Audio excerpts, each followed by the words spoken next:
جب بھی کوئی مسلم لیڈر اپنی قوم کے لیے کھڑا ہوتا ہے یا اپنے حق کے لیے آواز اٹھاتا ہے تو تاریخ گواہ ہے کہ اس کی آواز کو ہمیشہ کے لیے خاموش کر دیا جاتا ہے۔ دنیا میں اور بھی بہت سے لیڈر آئے ہیں اور اس وقت بھی موجود ہیں جن سے ویسٹرن کو کوئی خطرہ نہیں، کیونکہ وہ اکثر امریکہ کی غلامی والا رویہ اختیار کرتے ہیں۔ لیکن ان لیڈروں کا قصور صرف یہ تھا کہ انہوں نے اپنی قوم کو غلامی سے آزاد کرانا چاہا۔ کنگ شاہ فیصل، انہوں نے کھل کر فلسطین کا سپورٹ کیا اور مڈل ایسٹ کو یونائٹ کرنے کی کوشش کی، اور ویسٹ کو آئل سپلائی کرنا بند کر دیا کیونکہ وہ اسرائیل کے سپورٹرز تھے۔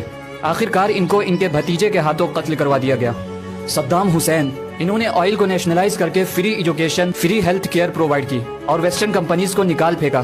انہوں نے عراق کو غلامی سے آزاد کرایا، اور جب 2000 میں انہوں نے آئل کو ڈالر کے بجائے یورو میں ٹریڈ کرنا چاہا تو ان کو ان کی ہی کنٹری کے تھرو پھانسی دے دی گئی۔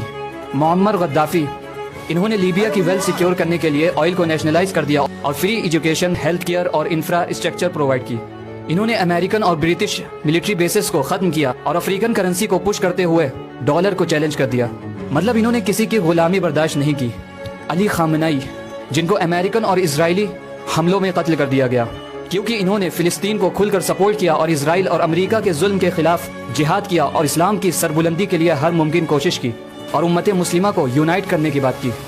اور عمران خان کے ساتھ بھی وہی ہوا جو ان باقیوں کے ساتھ ہوا، کیونکہ عمران خان نے پاکستان میں غیر ملکی ملٹری بیسز کے سوال پر ایبسولوٹلی ناٹ بولا۔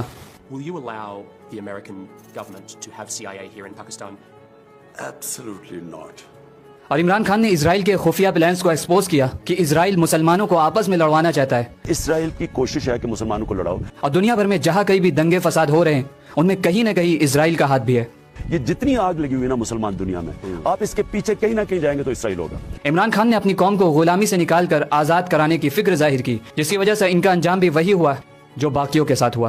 ان سب لیڈروں کا قصور صرف اتنا تھا کہ انہوں نے ویسٹرن پاور کو سجدہ کرنے سے انکار کر دیا and they refuse to be a puppet, اور اپنی قوم کو غلامی سے نکالنے کی فکر ظاہر کی۔ لیکن یہ بات بھی حقیقت ہے کہ ایک لیڈر کو ختم کیا جا سکتا ہے لیکن اس کے نظریوں کو کبھی ختم نہیں کیا جا سکتا۔